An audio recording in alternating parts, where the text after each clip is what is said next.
Tudo bem? Estamos aqui começando mais um Juntos a Gente podcast. Já peço a todos que possam curtir, comentar, compartilhar.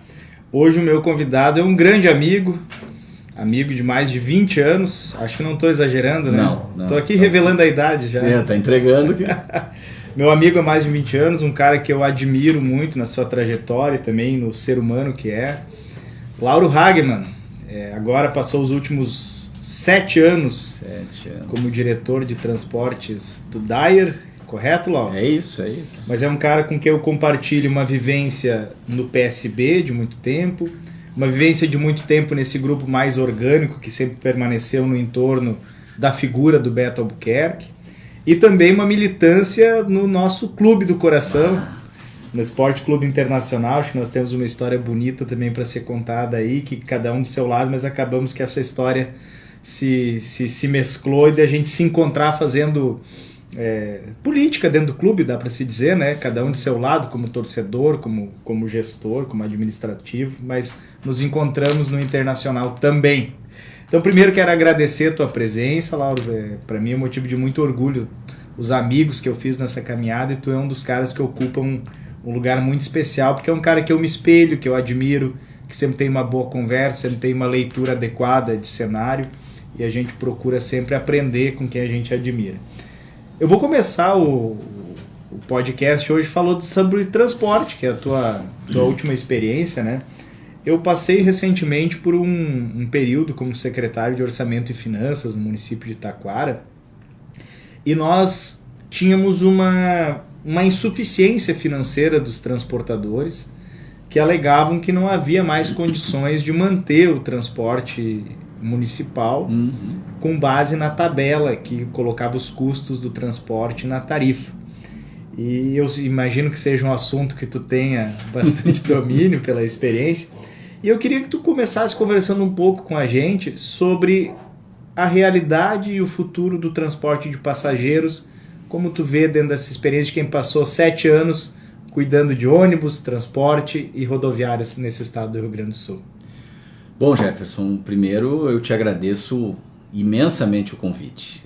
Além da oportunidade, é um prazer conversar contigo, ainda mais deixar registrado aqui a nossa conversa, porque a gente já conversou muito nessa vida sem registro, né?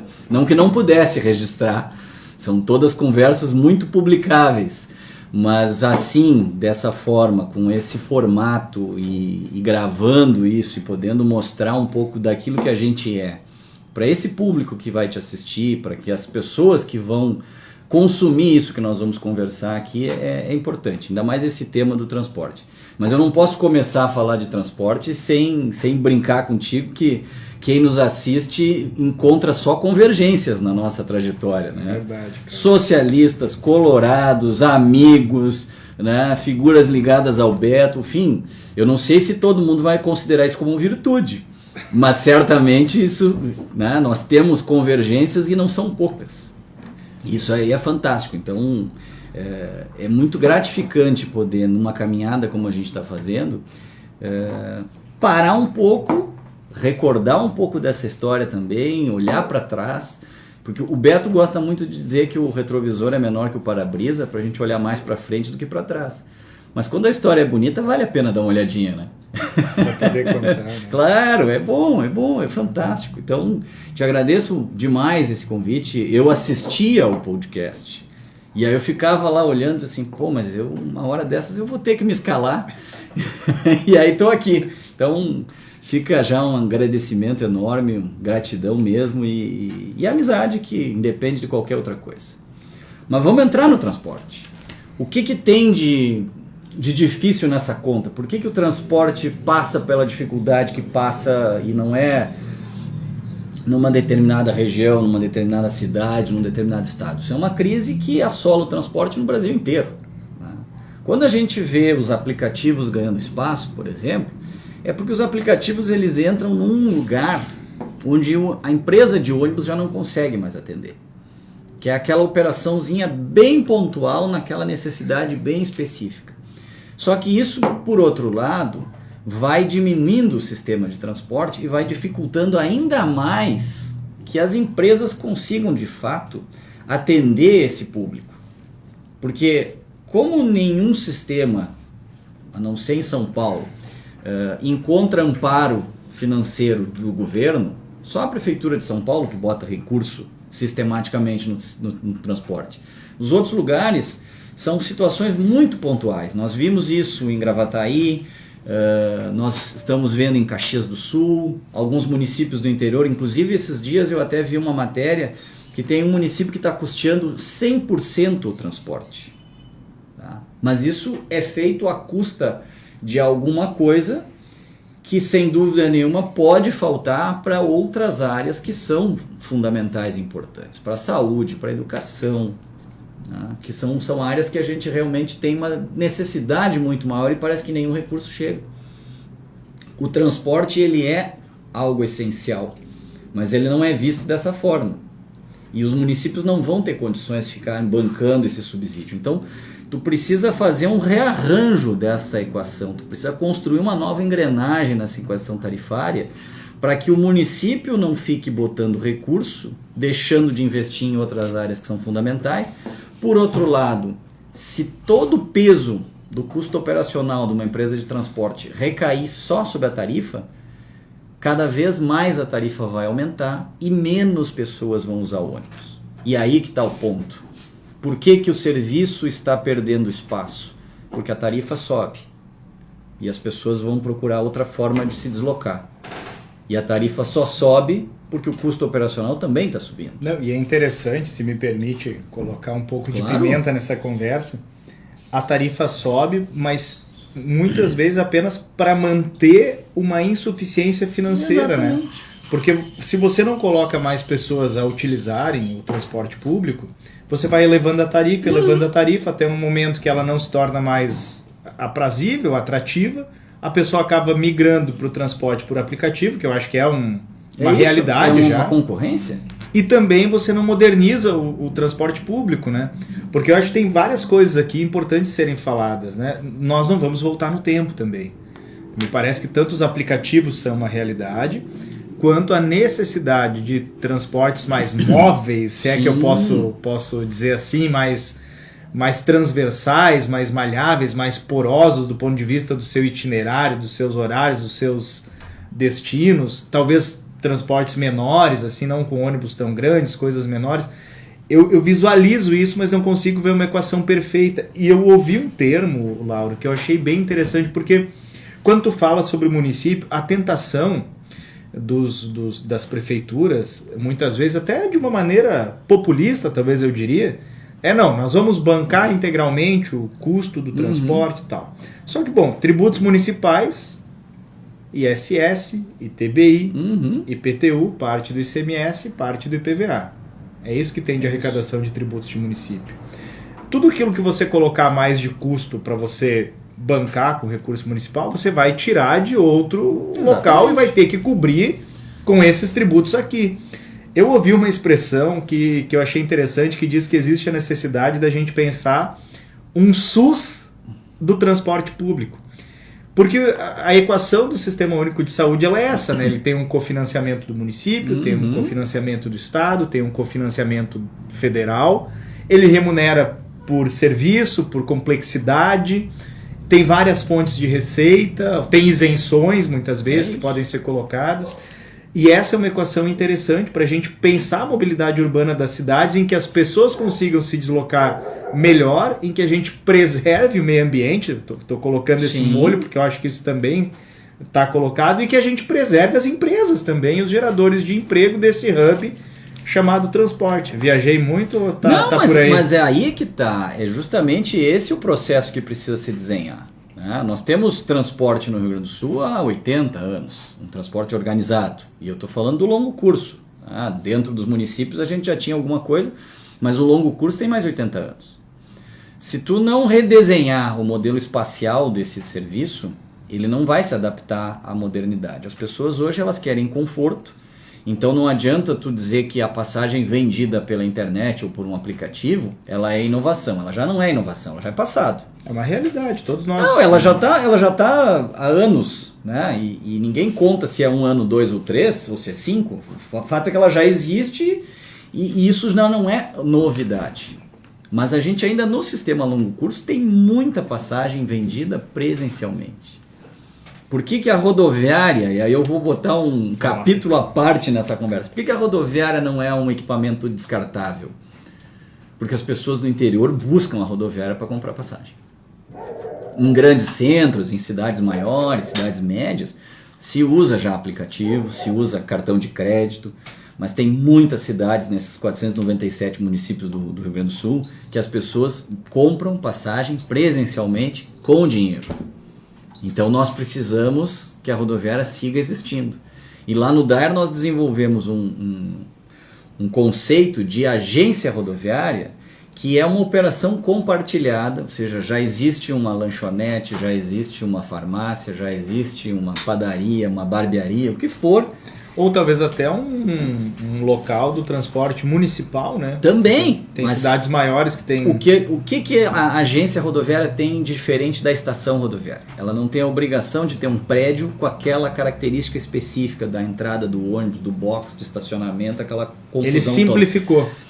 Ele é apenas e tão somente um ponto de venda, um concessionário do DAER, mas um ponto de venda onde já existe um negócio que já mantém economicamente aquele ponto, os funcionários, o aluguel, a luz, as despesas, e ele entra com aquele incremento de receita, que é 11% da passagem vendida, ou 15% do despacho da encomenda, coloca uma bandeirinha do sistema de transporte intermunicipal naquela localidade e permite que as pessoas se organizem.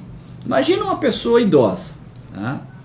Que tem dificuldade de pegar um celular, às vezes não tem, às vezes a internet, o sinal da internet nos lugares do interior não é bom.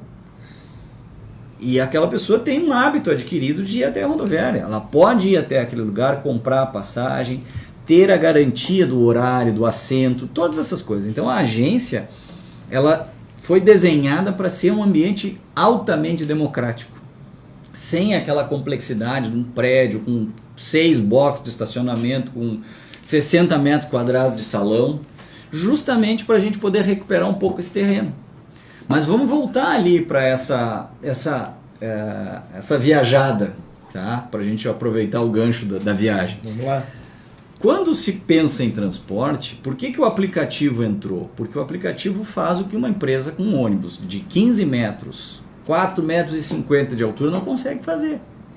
Ou seja, ele precisa, esse ônibus grande que carrega lá 50, 60 pessoas às vezes, ele caminha num trecho, ele roda num percurso. Esses percursos menores nós precisamos fazer com frota menor, porque é a teoria dos vasos comunicantes. Eu preciso avançar em comunidades mais distantes que não estão na área central do município ou não estão tão próximos de um município maior e fazer com que essas pessoas cheguem a um tronco e aquele tronco faz... E eu acho interessante, Lauro, porque como falta um debate público a respeito dessa mudança da característica do transporte, porque para mim é muito claro, não há nenhuma exclusão. Nós estamos aqui conversando sobre transporte público e me parece muito claro, bom, tem um ramo central... Tem as, como é que tu chamou agora? Os capilares? Assim. A teoria dos vasos comunicantes. Os vasos comunicantes. E tem o espaço para os transportadores por aplicativo. Tem. Nesse ecossistema do transporte público. Tem. Então, essa é a expressão, ecossistema. Eu acho que muitas vezes se cria uma dualidade artificial porque ainda não se parou para dar representatividade para esse debate. E que é latente. Eu confesso, Lauro, que eu busquei muito conhecimento em ti quando eu acabei... Me deparando com essa situação, mas eu recentemente no município de Taquara me deparei com 2 situações, a necessidade de subsidiar transporte e possibilidade de fechamento de rodoviária. E aí quando eu fui conversar contigo, eu vi que não era eu que estava numa ilha. Isso vem acontecendo com vários outros municípios, Sim. com várias outras cidades, localidades estão enfrentando déficit estrutural nos transportadores, enfrentando problemas de fechamento de rodoviária. Só que uma certa ausência disso do debate público. Aí comecei a pesquisar e encontrei uma coisa aqui, outra ali, mas de fato é um problema latente que se nós não começarmos a conversar seriamente sobre isso, nós colocamos em risco uma indústria bastante tradicional, que é a indústria do transporte. Tem uma coisa, por que existe essa ausência do debate público? Porque esse problema do transporte ele ainda não foi visto como uma demanda social. Ele ainda está restrito a um ambiente mais fechado, mais técnico, ou seja, as empresas discutem isso, as entidades discutem isso, a academia nas escolas de engenharia. Só que eu ouso dizer, e nós dois que somos das humanas e não das exatas diretamente, tá? O transporte não é só para engenheiros. Não, porque... O transporte, ele tem... Adorei esse debate. O transporte, ele pode ser feito por engenheiros nos cálculos das tarifas, alguma questão relativa ao modelo espacial, só que a justificativa da existência do transporte, ela é social, ela não é da engenharia. Não, e eu entro nesse debate... E aí é que está a discussão. Transporte, Jefferson, é organismo vivo. Transporte é diferente de uma estrada. Tu fazer a concessão num serviço de transporte de passageiros significa que em 25 anos, todos os 365 dias de cada um daqueles 25 anos tem alguma coisa diferente. É diferente de tu fazer uma concessão numa rodovia, que claro que vai crescer, vai ter adensamento num lugar ou no outro, mas o eixo daquela rodovia vai passar aqueles 25 anos na mesma direção. O transporte não. Pega Taquara, pega Parobé, pega Igrejinha, tu vai olhar, as comunidades vão se formando, os bairros vão se criando e tu precisa levar o transporte até esses lugares. Então, para a gente avançar na discussão do transporte, que é uma discussão social, nós precisamos revisar a legislação de concessões, de licitações e outras legislações associadas que são feitas para tu licitar determinados serviços e determinados produtos, não propriamente transporte. Por isso que é bom, eu vou conversando contigo, bem-vindas desta, te peço desculpas. Mas aqui. É isso. Eu anotei algumas coisas aqui porque foram ideias que me surgiram.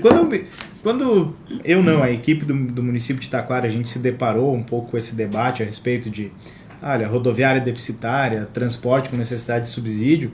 Eu comecei a pensar e exatamente isso, Laura, não é uma matéria só para engenheiro, porque nós estamos aqui debatendo sobre cidades sustentáveis ou não, espaços e plano diretor para ciclovias, cidades sustentáveis, cidades agradáveis para o passeio a pé. Aí também estamos falando quais são os principais troncos de mobilidade dentro de uma cidade, quais são os capilares, por onde a cidade se desenvolveu, quais os bairros que cresceram, quais as localidades que diminuíram. Uma das brincadeiras que eu fazia muito lá no Isso Daia, nada é engenharia. Não, é aí que tá, é isso que eu ia mexer contigo. Muito do meu sucesso, né, ou não sei se sucesso, mas da minha longevidade como diretor, era justamente o fato de não ser engenheiro. E eu brincava muito com isso. Eu não sou um cara do quadro do Daia, eu não sou nem engenheiro, sou cientista político e fui o cara que mais tempo ficou numa diretoria do Daia, sobretudo naquela ali, né? Que tem uma rotatividade, tinha, né? Não, e aí eu subi o nível da régua agora, eu quero ver. E aí a gente entrava num debate que é assim, bom, mas então se nós não subsidiarmos o transporte, ele para. Mas será que esse subsídio tem que ser integralmente para manter aquele estilo de transporte?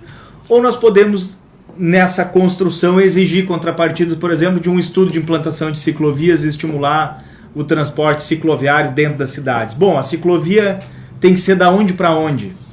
Ou nós temos que estimular, sei lá, a revitalização dos passeios públicos para estimular o deslocamento a pé em algumas regiões da cidade? A iluminação está adequada? Bom, se vamos subsidiar o transporte, qual vai ser o principal tronco para o transporte não é de longo curso aqui, porque é dentro de uma cidade, sim, mas com veículos maiores? Para onde vai? Tudo isso é muito mais do que simplesmente uma tabela e um subsídio. Exato. E o detalhe, se nós não criarmos um diálogo e auxiliarmos nessa equação, como os atores envolvidos ainda não se veem como complementares e sim como concorrentes, o debate não anda. Porque muitos dos atores envolvidos, por falta de ter alguém que estimule, que eleve o nível dessa conversa, eles se veem concorrendo. Eles se veem em concorrência. É o taxista contra o cara do Uber e contra o transportador, contra o município que tributa, contra a Zona Azul, contra o estacionamento. Quer ver um exemplo dessa equação que não fecha? Vamos lá, vamos levar para Porto Alegre, que é uma cidade que todo mundo conhece. Tá? Todo mundo sabe que a Restinga é um grande bairro de Porto Alegre, que ela é maior que muitas cidades do Rio Grande do Sul. Sim. Aquele bairro lá é um bairro maior que olha, É gigante. muito maior do que a grande maioria das nossas cidades. Isso está dentro de Porto Alegre. Se uma pessoa, 2 pessoas, resolvem pegar um ônibus da Restinga até o centro, eles vão pagar o preço da tarifa para andar, acho que dá uns 15, 20 quilômetros mais ou menos. Tá? Preço da tarifa do ônibus em Porto Alegre. Tá? 4,80. Tá? Vai aumentar agora, mas é esse o valor.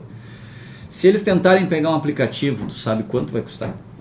Uns R$30? 40, 45. Mas... Aí é que reside a diferença dos formatos. É por isso que algumas equações não fecham. As pessoas não se dão conta. O aplicativo ele é muito bom para pequenos deslocamentos, para tiros curtos. O cara que vai andar lá 5, 6 quilômetros, sai do Menino Deus para ir ao centro, sai da Bonfim para ir ao centro, sai da Bela Vista para ir ao centro. Agora, quem mora, e eu vou dar o exemplo de Porto Alegre, né, porque é a capital do estado, sai do Sarandi para ir ao centro da cidade, vai pagar R$30. Tem lugares da nossa cidade que os aplicativos não buscam e não levam passageiros, mas os ônibus estão lá para fazer isso. Então, nós precisamos olhar a questão da mobilidade para além do ônibus, mas o ônibus é um veículo indispensável nesse contexto. Então, por isso que eu digo, a gente precisa recalibrar algumas coisas. Não adianta tu imaginar hoje transporte onde tu bota 60 pessoas dentro de um ônibus e faz inúmeros percursos. Não, aquelas 60 elas vão numa direção e à medida que o caminho vai se desenhando e os interesses, as necessidades vão surgindo, a pessoa desembarca e ali ela tem que ter um outro formato, que pode ser um ônibus menor, pode ser um carro de passeio, né, um aplicativo, enfim, até metrô. O hub de transporte, ele é a coisa mais interessante, só que tu precisa justamente fazer o que tu estava falando. Tirar das empresas, dos empreendedores, das pessoas que vivem disso comercialmente, esse preconceito de trabalharem de forma congregada. Eles precisam parar de entender que eles são concorrentes. Né? Eles precisam trabalhar como participantes, é quase como uma cooperativa. E se não tiver um ator da política agindo como um catalisador desse debate, a coisa não vai, né? Eu tenho muita clareza de que as coisas não retornam ao que eram. Então é preciso pensar o futuro, e eu acho que a gente deixou aqui para o registro, vários termos interessantes, a eficiência, a sustentabilidade, a complementaridade. Eu acho que nós trouxemos elementos bem interessantes aqui. Se tu avançar, por exemplo, uma pauta ambiental, ônibus ecológico. Nem hoje, interessante. Vamos abordar rápido aqui para a gente não ir tão a fundo. Mas um ônibus a gás é um ônibus ecológico. Um ônibus elétrico é um ônibus ecológico. Tem autonomia? Não tem. É barato? Também não é.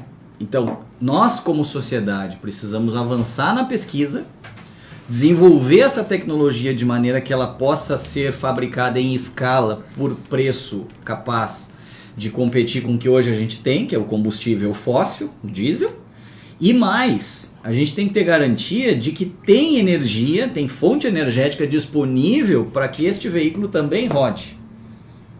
Então hoje um ônibus elétrico é caríssimo, o descarte de bateria desse ônibus não está previsto ainda. As baterias ocupam o porta-mala inteiro do ônibus, então inviabiliza ele para outras finalidades. E ele não tem a autonomia que um ônibus a diesel tem.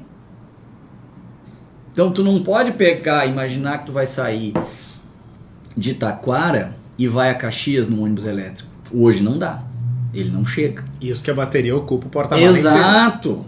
E se ele chega, ele não volta. E aí ele tem que ficar carregando lá. Não dá para fazer a luz solar? Pois então. Tudo isso são coisas que vão se desenvolver, mas a gente tem pesquisa? Tem pesquisa. Só que como tu não tem financiamento sobre isso, tu não consegue forçar uma Marco Polo da vida a botar todo o recurso que ela tem nessa pesquisa sem saber que depois ela vai conseguir produzir. Tem que ter estímulo e garantias. Então, é onde entra o nosso governo federal, incentivando a pesquisa, colocando as escolas de engenharia nesse trabalho, ou seja, ampliando essa discussão. Por quê? Porque hoje tu não consegue. Cara, eu não sei, Tá. o diagnóstico para mim é esse. Eu acho que tem vários atores ali que estão colocados e que falta o catalisador. Para mim o catalisador é aquele elemento que chega lá e faz o amálgama, e faz as coisas se unirem. Cara, eu acho que nós estamos honrando aqui a tua tradição familiar, né? Porque eu não tenho tanto domínio da latinha, mas... Eu só tenho sangue, é só sangue. Talento zero. Até falar aqui para quem nos escuta, né? Lauro Hagman é um nome conhecido, todos vocês conhecem. O Lauro herdou o nome do pai, né? Herdei. Lauro Hagman, pai, então, que foi muito conhecido pelo a voz do Repórter Esso. Era o Repórter Esso da Rádio Farroupilha. Foi 14 anos locutor exclusivo do Repórter Esso. Isso aí é do tempo de gente que, olha... Mas muita gente que vai reconhecer e vai lembrar, tem o recalque. O nome é um nome, aliás, honroso. Eu ia te dizer, deve ser uma honra muito grande, uma responsabilidade carregar o diria, Lauro Hagman todos os dias. Eu te diria que dá mais trabalho do que alegria. Tá? É muito bom porque as portas estão abertas sempre, mas por outro lado é o que eu digo, tem que ter muito cuidado para não arranhar o brilho do cartão. Mas tu nunca tinha pensado em te aventurar na latinha assim? Cara, eu não... Eu tenho muita familiaridade com o ambiente de estúdio. Até 5, 6 anos de idade eu vivia em estúdio, porque eu gostava sempre de acompanhar, meu pai me levava, era uma coisa, até uma maneira da gente estar próximo, né? Porque era uma vida muito agitada, muito corrida, era político, radialista, ou seja, para ver meu pai tinha que marcar horário. Então, quando ele ia de manhã cedo, às vezes ler uma notícia no sábado, que era um horário que ele lia o jornal na Guaíba, ele me levava. Às vezes ele fazia locuções para TV2 Guaíba. Isso aí quem vai ouvir agora, se lembrar da TV2 Guaíba... Não, mas eu... Não, tu e eu a gente lembra, mas tem gente mais nova que talvez não vá lembrar. E eu ia para o estúdio, lá em cima do Morro Santa Teresa, e eu me lembro nitidamente, era um estúdiozinho pequeno, ele sentava lá e ele fazia as chamadas das vinhetas, da entrada da TV no ar, da saída da TV, enfim. Então, um dos primeiros brinquedos que eu ganhei foi um microfone. Eu imagino. Então, assim, é um ambiente e é um lugar onde eu me sinto muito à vontade. Isso aí, mesmo que eu nunca tenha tido a experiência de radialista. Não sei se oportunidade, desejo, qual é o nome, a vida vai nos colocando em outras caminhadas. Mas aí eu enveredei pro lado da política, né? Que tem que ter um domínio da narrativa também, né? Precisa, pelo menos, ter o que dizer, né? Não, e é interessante os caminhos da vida, né? Eu acho que já conversei contigo, mas vamos dividir a história com quem nos ouve aqui, porque a história é bonita, né? Eu sempre fui um torcedor colorado bastante fanático, assim, né? E acabei aos 12 anos de idade, assim, comecei a organizar excursões para ir no jogo do Inter. Hoje em dia não pode, viu? É muito cedo, 12 anos, mas na época... E aí um dia desse eu comecei a trabalhar muito cedo, nessa época eu trabalhava num despachante de trânsito lá. E ouvi uma entrevista de uma galera que na época o Inter estava passando por um momento ruim, nós estamos falando ali de 95. Barbaridade. Um ano complicado para nós colorados. Fase ruim. Fase ruim. E aí foi o pessoal da entrevista dizendo que estavam querendo fazer um movimento a partir do torcedor para refundar o Inter, de baixo para cima, para o torcedor se eleger conselheiro e a partir dali reformular a política do Inter. E eu, menino, 13 anos de idade, comprei umas fichas de orelhão. Pior que bem essa história. Cartela de ficha, né? Comprei ficha de orelhão. Fui da na CRT. Frente da CRT. Fui num orelhão que existia na frente da Blue Video, uma locadora bem conhecida de Igrejinha, e liguei pro número que o cara deixou lá. E conversei com o cidadão e disse, olha, eu vi a entrevista, gostei da ideia. E diz, não, então marca, eu vou aí em Igrejinha. Ele foi, só que eu não falei que eu tinha 13 anos de idade. Para resumir a história, esse era o embrião do movimento Interação Inter 2000, que depois acabou se amalgamando em outros movimentos, que teve um certo protagonismo no Inter, que participou no que culminou com o Inter campeão mundial. Foi um momento de efervescência e de união, de unidade política do clube, que eu acabei participando. Os caras ficaram meus amigos, me acompanharam na minha vida. Quando eu fui fazer 16 anos de idade, fui fazer vestibular, fiquei de favor na casa deles, dos conselheiros do Inter, do Paulo Vitor Gans, lá do José aqui no Flores de Camargo, que também nos acompanhou. Depois passei no vestibular, morei um pouco lá e desde lá sempre tive uma ligação muito muito íntima com o Inter. Minha irmã foi estagiária depois lá dentro, um período também. E depois te encontro, Laura. Eu já era teu amigo, né? Do PSB, das vivências da política. Daqui a pouco te encontrei no Inter também. Me conta um pouco dessa tua trajetória como colorado. Eu sou colorado de arquibancada, né? Como tu.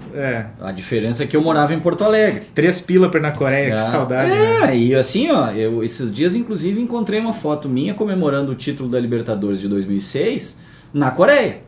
Na mureta da Coreia. Aqui, ó, levantando lá a camisa, aqui, ó, um frio do caramba, uma noite daquelas úmidas, e eu tava lá. Então, isso é a minha vida. Eu me lembro da Copa União, cara, de 87. Isso é 87. Final da Copa União. Que a gente jogou. Eu tenho a camisa do Tafarel, Malharia Perusso. Esses dias eu vi um cara com a camisa Umbro. Eu disse, não, a minha é mais antiga que essa. É do Tafarel da Perusso ainda. Então, a minha vida como colorado ela é uma vida muito discreta, mas muito efusiva.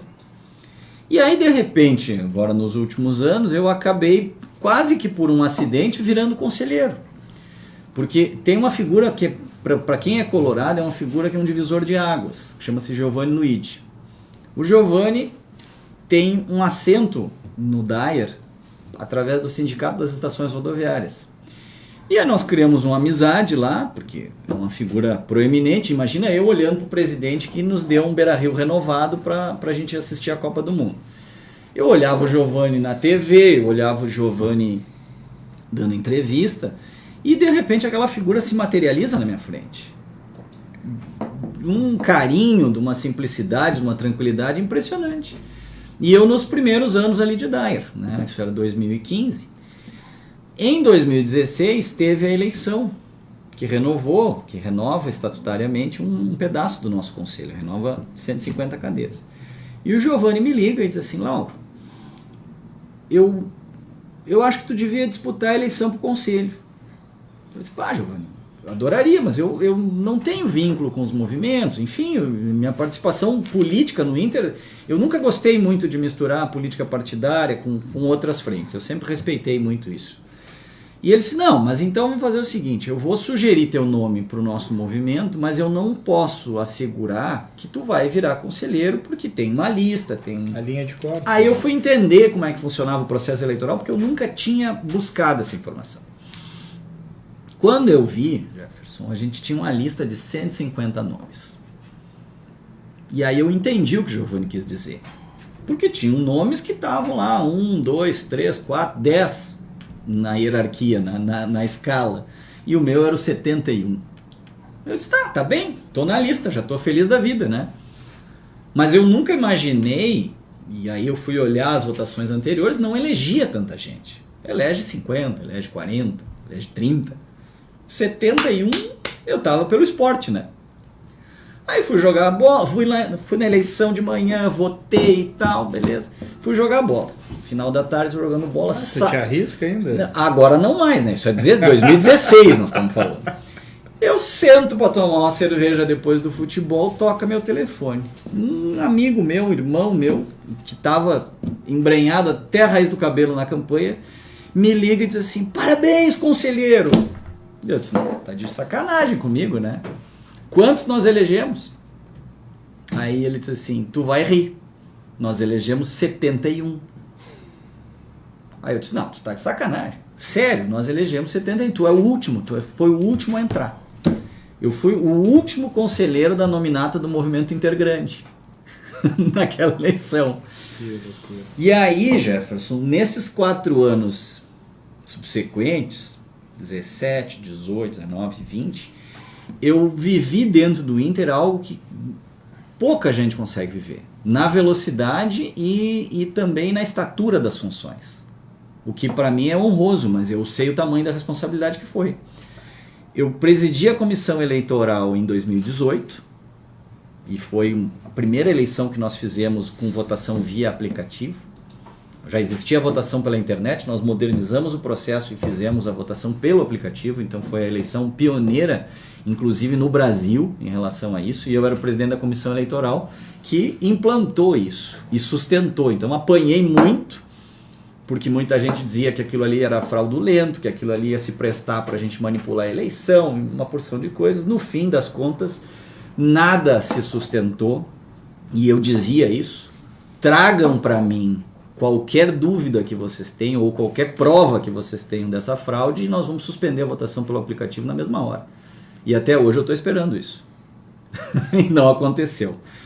Na sequência disso, passado o processo eleitoral, eu assumi como ouvidor geral do clube. E aí depois, naqueles arranjos políticos ali, nós tivemos algumas fragmentações do processo e houve a vacância da vice-presidência de administração e finanças. E aí o Marcelo Medeiros, que era o nosso presidente na época, ele resolveu abrir esta vice-presidência em duas. E eu assumi como vice de finanças. No início de 2020, quando a gente estava saindo de um processo de ajuste do caixa, a gente tinha saído de um déficit absurdo e estava quase zerando a conta. Nós fechamos 2019 com 3 milhões negativos, 3 apenas. O que é o orçamento do Inter? 450 milhões, em linhas gerais. Podendo ser um pouco mais, podendo ser um pouco menos. E a gente tinha vindo de Série B, tinha vindo de uma porção de prejuízos financeiros. Ou seja, aqueles 2 anos ali iniciais de gestão foram muito sofridos para equilibrar o caixa. Aí eu assumo 2020 e disse, bom, agora vai ser um ano bacana. O que acontece? Vem a pandemia. E aí só de receita de bilheteria nós perdemos mais de 30 milhões. Então não tinha como tu sair, entregar a gestão de 2020 com o caixa redondo, não tinha jeito. E nós, no Inter, atrasamos o salário dos jogadores uma única vez e atrasamos por 15 dias. Porque o resto do período todo nós cumprimos rigorosamente o salário de todos os jogadores, funcionários, tudo. Então foi um ano muito difícil do ano de 2020. As receitas de campeonato, de TV, todas entraram já em 2021, ou seja, entraram já sob exercício de uma nova gestão e contabilmente eles lançaram isso para 2021 e não para 2020. Então, quando a torcida olhava lá e dizia, entregaram com 90 milhões de déficit. Sim, mas se a gente pegar o vice-campeonato do Brasileiro, o que entrou de recurso de TV e outras premiações que são associadas ao ranqueamento... aquele gol do Edenilson. Velho. É isso. Então, e aí bem no fim ali da gestão, eu acumulei ainda com a vice-presidência de marketing e mídia. E aí nós lançamos aquela camisa rosa linda, que até hoje eu não encontrei outra mais bonita que aquela. É bonita aquela, eu comprei uma. É isso. Agora tá na hora de nós colorados também ter um pouquinho mais de sorte, né? Porque, aquele gol do Tinga, depois o gol do Edenilson, 2 vezes na trave, assim. Mas vai chegar o momento, a gente é resiliente, né? Olha, Jefferson, a gente tem os meios, mas futebol é feito com pessoas, né? Não com robô. Então existe muita coisa, e agora eu vou falar um pouco como torcedor, mas como alguém que foi dirigente também. Por mais que os salários dos jogadores sejam altos, por mais que sejam extremamente profissionais, são seres humanos. E são suscetíveis às intempéries que acontecem fora do estádio. E dentro do estádio também. Então muita coisa que a nossa torcida hoje vê em campo tem reflexo do lado de fora. E isso afeta diretamente o vestiário. Não é só no Inter, isso é no Grêmio, no Juventude, no Caxias, no Flamengo. Então se não houver sinergia, se não houver também... união de capacidade com discurso, porque fazer discurso é fácil, vender ilusão é uma barbada. Todo mundo consegue. Todo mundo tem receita para tudo. Agora, fazer a gestão e fazer ela funcionar é outra história. Lauro, estava aqui olhando o tempo, a gente já estourou um pouco. Quero terminar te agradecendo mais uma vez, foi um prazer enorme estar aqui batendo esse papo contigo, aprendendo um pouco sobre transporte, falando um pouco das nossas expectativas e vivências como colorados que somos, da vivência política também. Se deixar, a gente faz mais 1 hora de podcast aqui brincando. E gostei muito, finalizo com essa tua reflexão, né, de que falar é muito mais fácil do que fazer, mas acho que esse é um desafio que a gente tem, de conseguir trazer para a vida pública os resultados, né? Acho que tanto eu quanto a gente tem mais essa característica, né? Sempre que nós tivemos a experiência, a possibilidade de passar por um cargo, por uma função pública, eu tenho certeza que nós também deixamos legado. É mais algo que nos une. Nós somos dois caras preocupados em gerar resultado por onde passamos. Eu, de forma muito modesta, consegui fazer isso como secretário estadual da Juventude, que eu fui no PSB, no momento que nós elegemos o deputado estadual e o Noé, que foi federal, cumpriu o mandato. Como secretário municipal em Igrejinha, onde nós até hoje somos secretário da maior obra pública da história do município. Em Taquara, onde assumimos com um déficit histórico de 5 milhões e 300, entregamos no primeiro ano com superávit. E tu também, que por onde passou conseguiu deixar tua marca, e a maior prova é o período que tu permanece numa excepcionalidade, como 7 anos diretor do DAER, que é uma espécie de moedor, né? As pessoas vão passando, e tenho certeza que essa tua permanência é a razão da competência. Muito obrigado mais uma vez por estar aqui. E vamos construindo essa caminhada, eu tenho certeza, ela está só começando, tenho certeza que tem muita coisa para a gente fazer juntos, até porque como a gente sempre termina aqui, é juntos que a gente podcast. Sem dúvida. Meu irmão, te agradeço muito, Obrigado. Tamo junto sempre. Obrigadão. Tá? Vamos em frente. Valeu.